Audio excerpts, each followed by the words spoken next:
জমিন আল্লাহ বানাইছেন কুন ফায়াকুন বইলা, কিন্তু আমারে আপনারে আল্লাহ পাক কুন ফায়াকুন বইলা বানায় নাই।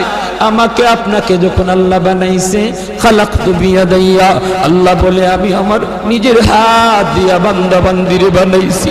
কারণ এই চেহারার মধ্যে এত দামি কপাল, ওই কপাল দিয়া বান্দা আমার কুদরতি কদমে সাজদা দিবে। এই কপালটার এত দাম।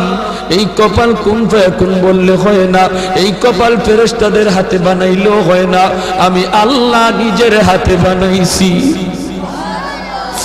আল্লাহ পাক কই আমি আল্লাহও দেখি জমিনে কেমন অন্যায় হয়, অত্যাচার কেমন জুলুম হয়, জমিনে কেমন অন্যায় হয়, অত্যাচার হয়, কেমন জুলুম হয়, কেমন গুনাহ হয়, আমি আল্লাহ দেখতেছি, আমি আল্লাহ দেখতেছি। আমার